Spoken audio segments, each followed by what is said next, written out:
Good evening. As we speak, our nation faces a multitude of challenges.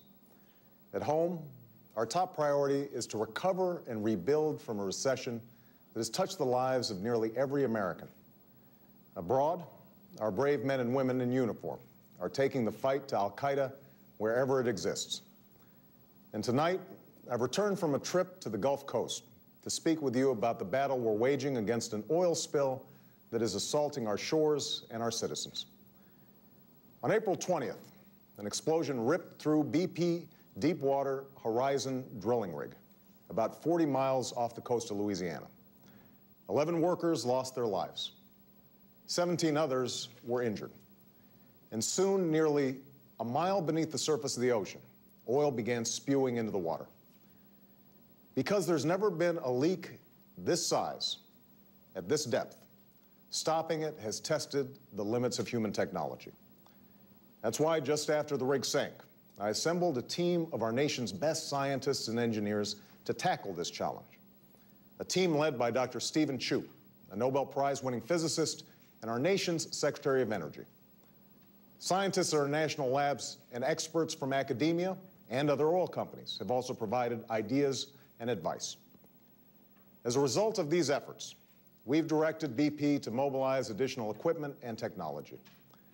And in the coming weeks and days, these efforts should capture up to 90% of the oil leaking out of the well. This is until the company finishes drilling a relief well later in the summer that's expected to stop the leak completely. Already, this oil spill is the worst environmental disaster America has ever faced. And unlike an earthquake or a hurricane, it's not a single event that does its damage in a matter of minutes or days. The millions of gallons of oil that have spilled into the Gulf of Mexico are more like an epidemic, one that we will be fighting for months and even years.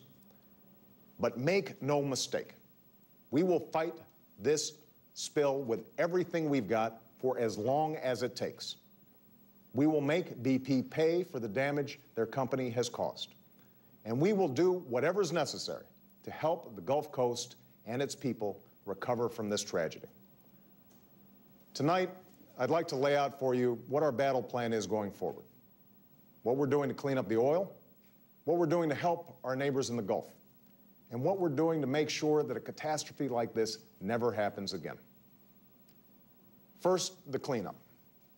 From the very beginning of this crisis, the federal government has been in charge of the largest environmental cleanup effort in our nation's history, an effort led by Admiral Thad Allen, who has almost 40 years of experience responding to disasters. We now have nearly 30,000 personnel who are working across 4 states to contain and clean up the oil. Thousands of ships and other vessels are responding in the Gulf. And I've authorized the deployment of over 17,000 National Guard members along the coast. These servicemen and women are ready to help stop the oil from coming ashore. They're ready to help clean the beaches, train response workers, or even help with processing claims. And I urge the governors in the affected states to activate these troops as soon as possible. Because of our efforts, millions of gallons of oil have already been removed from the water through burning, skimming, and other collection methods. Over 5.5 million feet of boom has been laid across the water to block and absorb the approaching oil. We've approved the construction of new barrier islands in Louisiana to try to stop the oil before it reaches the shore. And we're working with Alabama, Mississippi, and Florida to implement creative approaches to their unique coastlines. As the cleanup continues, we will offer whatever additional resources and assistance our coastal states may need.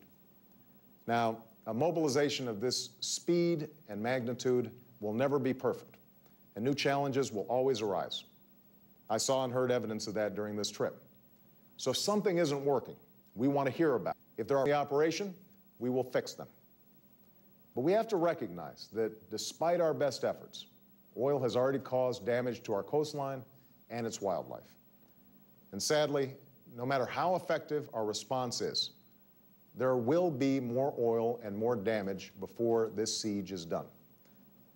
That's why the second thing we're focused on is the recovery and restoration of the Gulf Coast.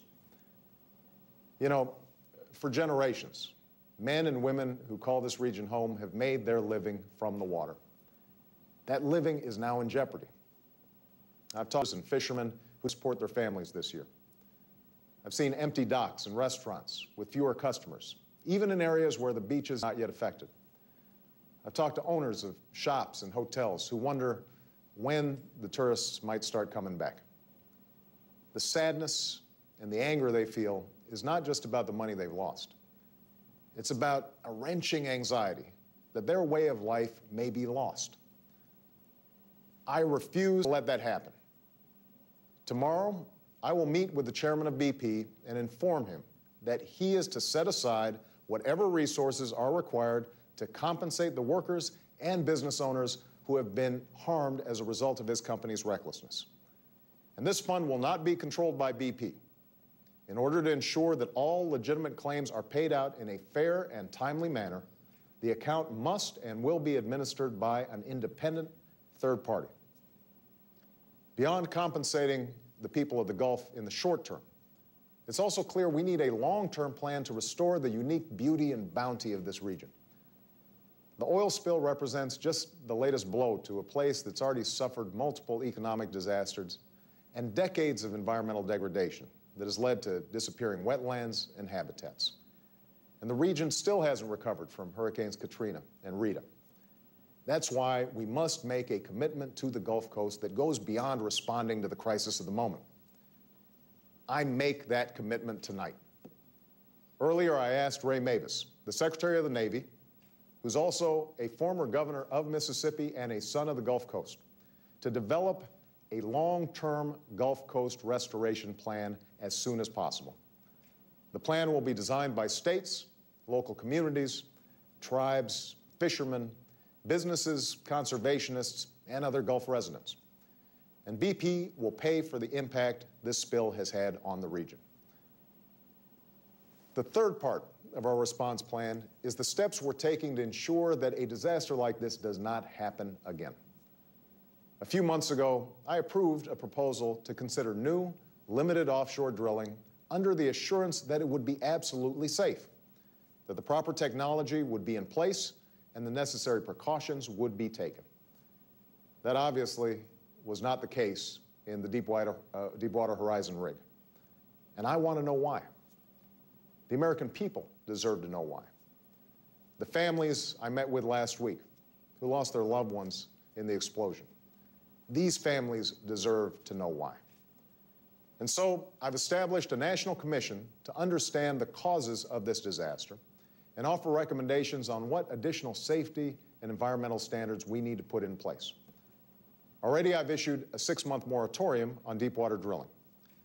I know this creates difficulty for the people who work on these rigs, but for the sake of their safety and for the sake of the entire region, we need to know the facts before we allow deepwater drilling to continue. And while I urge the Commission to complete its work as quickly as possible, I expect them to do that work thoroughly and impartially.